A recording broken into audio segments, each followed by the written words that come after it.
Hello, welcome to WS Cube Tech. आज की इस मैटलैब के वीडियो में हम देखने वाले हैं इमेज ट्रांसफॉर्मेशन के बारे में। यानी इमेज प्रोसेसिंग के अंदर अगर हम किसी इमेज को one form to another form convert करते हैं तो उसे बोलते हैं हम इमेज ट्रांसफॉर्मेशन। तो इमेज ट्रांसफॉर्मेशन के अंदर हम यहाँ पे क्या करेंगे कि आई एम वाप फंक्शन का यूज़ करके हम ट्रांसफॉर्मेशन पैरामीटर देंगे जो यहाँ पे दिखा हुआ है ट्रांस टी फॉर्म। तो ट्रांसफॉर्मेशन पैरामीटर देंगे, उस पैरामीटर के ऊपर हम किसी इमेज के अंदर सपोज यहाँ पे इमेज ए लिया हो तो ए के अंदर हम इस ट्रांसफॉर्मेशन के अकॉर्डिंग हम चेंज करेंगे ए को और फिर उसको हम बी के अंदर सेव करेंगे और उसको डिस्प्ले कराएंगे। यानी ए एक हमारा इमेज है, वो ट्रांसफॉर्म होके बी में आएगा तो उसका चेंजेस या ट्रांसफॉर्मेशन कैसे हो रहा है वो चीज़ हम इस मैटलैब प्रोग्राम के अंदर देखेंगे। तो चलिए सबसे पहले यहाँ पे मैं एक इमेज रीड कर लेता हूँ। इमेज रीड करने के लिए मैं ए ले लेता हूँ। ए के अंदर हम इमेज रीड करेंगे तो IMRead कमांड है। उसके अंदर हम जो इमेज ले रहे हैं वो कैमरामैन डॉट TIF लेंगे। आप कोई भी इमेज ले सकते हैं अपने अकॉर्डिंग। ये ऑलरेडी मैटलैब के अंदर अवेलेबल है इसलिए हम इसको ले रहे हैं। आप चाहें तो कहीं से भी इनपुट ले सकते हैं, आप अपना इमेज ले सकते हैं या किसी और इमेज को ट्रांसफ़ॉर्म करना हो तो उस इमेज को भी आप ले सकते हैं इनपुट में। तो चलिए मैंने यहाँ पे इमेज ले लिया है कैमरामैन डॉट TIF। अब इसके अंदर हम क्या करेंगे कि पहले हम इसको देख लेते हैं कि इमेज कैसा दिख रहा है। तो उसके लिए फिगर कमांड का यूज़ लेते हैं और फिर इमेज को शो कर देते हैं। तो इमेज को शो किया तो IMShow कमांड है इसके अंदर IMShow और हम ले लेंगे कैपिटल A और सेमीकोलन लगा देंगे। अब इसको हम रन करते हैं एक बार। तो रन करने पे हमारे पास इमेज है वो कैमरामैन डॉट TIF विज़िबल हो जाना चाहिए। तो ये देखिए रन हो गया है और यहाँ पे हमारा इमेज आ चुका है। तो इस तरीके से हमने ये जो इमेज लिया ये एक ग्रे स्केल इमेज है। इसके अंदर हम इमेज ट्रांसफॉर्मेशन अप्लाई कर रहे हैं। तो फिगर हमने इसलिए लिया ताकि हमारा फिगर अलग-अलग विंडो पे डिस्प्ले हो। तो एक तो ये डिस्प्ले हो गया, अब हम दूसरा लेंगे वो हमारा फिगर 2 करके आएगा, उसके अंदर हम शो करेंगे। तो चलिए हमारा एम है हमने पहले ए को इमेज को रीड किया है, अब इसे हम ट्रांसफॉर्मेशन पैरामीटर अप्लाई करते हैं। तो ट्रांसफॉर्मेशन पैरामीटर अप्लाई करने के लिए यहाँ पे हम जो फंक्शन लेंगे वो AFFIN अफिन 2D फंक्शन का यूज़ लेंगे। तो देखिए मैं टी फॉर्म या फिर ट्रांसफॉर्मेशन फैक्टर ले रहा हूँ, इसको मैंने लिख दिया है टी फॉर्म। इस ट्रांसफॉर्मेशन फैक्टर के अंदर जो अप्लाई होगा इमेज के अंदर, उसके अंदर जो पैरामीटर है, वो हम कैसे डिफाइन करेंगे? तो उसके लिए हमारे पास फंक्शन है AFFINE 2D क्योंकि ये 2 डायमेंशनल पे अप्लाई हो रहा है इसलिए इसका नाम 2D दिया हुआ है और इसके अंदर हम पैरामीटर अप्लाई करेंगे। वो जो पैरामीटर होगा वो 3x3 का मैट्रिक्स होगा। वो एक्चुअली एक एंगल है जिसके अंदर हम कॉस, साइन और कोसाइन के कॉम्बिनेशन के हिसाब से हम एंगल देते हैं। तो अभी हम अलग-अलग वैल्यू नहीं लेके हम डायरेक्टली उस एंगल की वैल्यू को डायरेक्टली मैट्रिक्स के अंदर सब्स्टिट्यूट कर देते हैं। तो मैं यहाँ पे ले रहा हूँ 1, 0, 0। ये 3x3 का मैट्रिक्स है जिसके अंदर ये पहला रो आ चुका है। अब दूसरा रो के लिए मैं ले रहा हूँ 0.5 स्पेस 1 स्पेस 0। 0.5 का मतलब यहाँ पे अगर मैं कॉस की बात करूँ तो कॉस या साइन की बात करूँ तो साइन 30 डिग्री हाफ होता है। तो हाफ की जगह 30 डिग्री की जगह हमने डायरेक्टली 0.5 ले लिया। वैसे ही अगर मैं कॉस की बात करूँ तो कॉस 90 डिग्री हमारे पास क्या होता है 0 और कॉस 0 होता है 1। तो इस तरीके से हम किस एंगल पे ट्रांसफॉर्म करना चाहते हैं उस एंगल की वैल्यू हम डायरेक्टली कॉस यहाँ पे थीटा दे के कॉस दे देंगे या फिर हम डायरेक्टली यहाँ पे वैल्यू अभी असाइन कर रहे हैं। बाद में हम इसके अंदर कॉस और साइन की वैल्यू भी दे के देखेंगे। तो चलिए यहाँ पे मैं पहले 3/3 का मैट्रिक्स क्रिएट कर लेता हूँ। तो यहाँ पे दूसरा रो हो गया। अब तीसरे रो के लिए हम 0, 0 और 1 ले रहे हैं।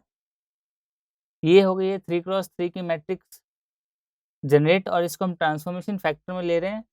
तो ये हमारे पास टी फॉर्म के अंदर वैल्यूज़ आ गई है 3x3 की matrix according to transformation function affine 2D। अब इसके बाद हम क्या करेंगे कि ये तो ट्रांसफॉर्मेशन फैक्टर है। अब इस फंक्शन के थ्रू ये हमारे पास IMWAP, इस फंक्शन के थ्रू हम इस ट्रांसफॉर्मेशन पैरामीटर को इस इमेज के अंदर सब्स्टिट्यूट करेंगे। तो चलिए उसके लिए हम यही फंक्शन को ले लेते हैं। इस फंक्शन के अंदर हमने सिर्फ ये पैरामीटर असाइन करना है।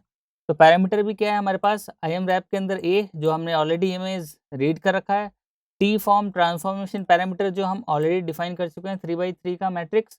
अब इसके अंदर जो बी के अंदर आएगा वो ट्रांसफॉर्म्ड इमेज आएगी। तो चलिए मैं इसको वापस शो करता हूँ। तो शो करने के लिए हम यहाँ पे एक और फिगर कमांड लेंगे, उसके बाद हम IM शो करेंगे।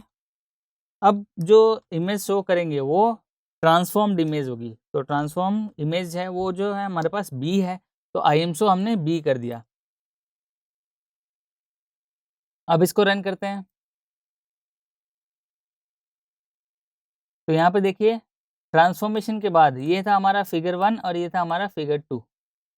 यानी ट्रांसफॉर्मेशन के पहले तो हमने सिंपल सा इमेज रीड किया था, ये ओरिजिनल इमेज है और ये हमारे पास पर्टिकुलर एंगल पे ट्रांसफॉर्म होके इमेज आ रहा है। तो इस तरीके से हम इमेज ट्रांसफॉर्मेशन पैरामीटर लगा सकते हैं।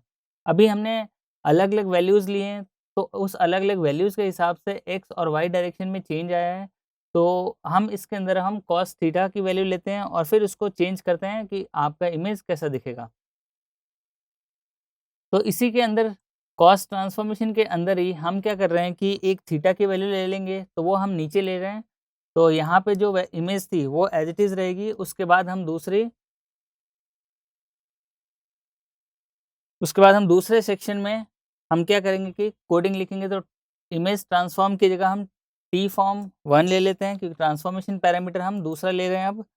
अब इसके अंदर हम डाल रहे हैं एंगल की वैल्यू, सपोज कॉस डी, क्योंकि हम एंगल अब डिग्री में लेंगे। तो कॉस डी और ब्रैकेट के अंदर हम लिख देते हैं थीटा, और हम थीटा की वैल्यू हम और पहले ही डिफाइन कर दे रहे हैं कि हमें जो इमेज ट्रांसफॉर्मेशन चाहिए वो सपोज पर्टिकुलर एंगल पे चाहिए। तो थीटा सपोज मैं 10 डिग्री ले लेता हूँ, तो 10 डिग्री पे ट्रांसफॉर्मेशन करना है। तो यहाँ पे आ जाएगा कॉस डी मतलब डिग्री के अंदर, और थीटा की वैल्यू आ जाएगी हमारे पास 10। तो 10 डिग्री हमें अप्लाई करना है। इसके बाद हमें यहाँ पे ले लेना है माइनस साइन डी और वापस थीटा। तो इस तरीके से हम एक्चुअल वैल्यू असाइन करते हैं। तो 2 हो गया है हमारे पास, और ये जो बाय डिफ़ॉल्ट होता है वो 0 ही होता है। और इसके अंदर हम जो नेक्स्ट ले रहे हैं ये साइन डी और कॉस डी। तो ये आ जाएगा हमारे पास यहाँ पे साइन डी, और हमारे पास थीटा की वैल्यू एज इट इज़, और जो नेक्स्ट आ रहा है वो हमारे पास कॉस डी और थीटा एज इट इज़। और बाकी ये जो लास्ट वाला रो है वो as it is by default combination यही रहता है। तो इसके अंदर हम कुछ चेंजेस नहीं करेंगे। ये हमारे पास थीटा की वैल्यू आ गई है। अब हम इसी इमेज के अंदर हम क्या करेंगे कि IM वॉप कमांड से हम क्या करेंगे, एक दूसरा वेरिएबल ले लेते हैं सी ले लेते हैं, जिसके अंदर उसी इमेज के अंदर अब इस पैरामीटर के साथ हम अप्लाई कर रहे हैं उस इमेज के ऊपर। तो देखते हैं इसके अंदर अब क्या चेंजेस आएंगे, क्योंकि हमने 10 थीटा जो है हमारे पास 10 एंगल से हमने सबके अंदर हमने वैल्यू डाल दी है। तो अब देखिए जो इमेज ट्रांसफॉर्मेशन होगा वो 10 डिग्री एंगल पे होगा। तो हम शो कर देते हैं इसको फिगर, और IM शो कमांड से IM शो करके हमने सी वेरिएबल के अंदर इसको शो कर दिया। तो सी के अंदर ही हमारे पास था जो सेकंड ट्रांसफॉर्मेशन था। अब इसको एक बार रन करके देखते हैं। तो ये देखिए हमारे पास रन होके आ गया। ये हमारे पास ओरिजिनल इमेज थी, ये पहली वाली फिगर 1। दूसरा था इमेज ट्रांसफॉर्मेशन जहाँ पे हमने डायरेक्ट वैल्यू दिया हुआ था। और तीसरा जो है ये जो हमने क्या किया 10 डिग्री पे इसको ट्रांसफॉर्मेशन प्रोवाइड किया। 10 डिग्री पे हमने क्या किया, ये वैल्यू सारी ट्रांसफॉर्म की। तो 10 डिग्री पे हमारा इस टाइप का इमेज दिख रहा है। तो ये देखिए आप देख सकते हैं इजीली कि हमने 10 डिग्री से इसको ऑलमोस्ट ये रोटेट हो गया है, देख सकते हैं। तो इस तरीके से हम इमेज ट्रांसफॉर्मेशन कर सकते हैं, पर्टिकुलर एंगल पे भी कर सकते हैं, और चाहे तो रोटेशन राइट और लेफ्ट भी कर सकते हैं।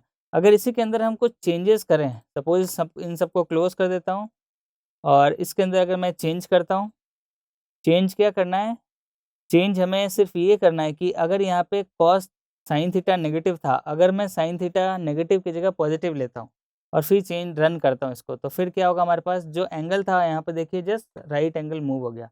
यानी नेगेटिव जो डायरेक्शन था वो जस्ट ऑलमोस्ट दिख रहा है कि ये 3D पैटर्न में दिख रहा है हमारा इमेज, ये देखिए। तो इस तरीके से हम साइन थीटा कॉस थीटा के हिसाब से हम या फिर थीटा के हिसाब से हम एंगल को चेंज कर सकते हैं। अगर मैं थीटा की वैल्यू 90 डिग्री रख दूं तो 90 डिग्री का मतलब पूरा रोटेशन हमारा 90 डिग्री पे शिफ्ट हो जाएगा। तो यहाँ पे अगर मैं 90 रखता हूँ, यहाँ पे मैं 90 रख के फिर रन करता हूँ, तो फिर ये देखिए हमारे पास ये पूरा का पूरा इमेज ही 90 डिग्री पे शिफ्ट हो गया, यानी कि रोटेट हो गया। तो इस तरीके से हम इमेज का ट्रांसफॉर्मेशन कर सकते हैं। ये था हमारा ओरिजिनल इमेज, ये था हमारे पास टिल्ट जो हमने पैरामीटर से दिया था, और ये हमारा जो 90 डिग्री थीटा पे हमने इमेज को ट्रांसफॉर्म किया। तो इस तरीके से इमेज का ट्रांसफॉर्मेशन कर सकते हैं हम इमेज प्रोसेसिंग के अंदर यूजिंग मैटलैब। तो चलिए मिलते हैं अगले वीडियो में। Thank you.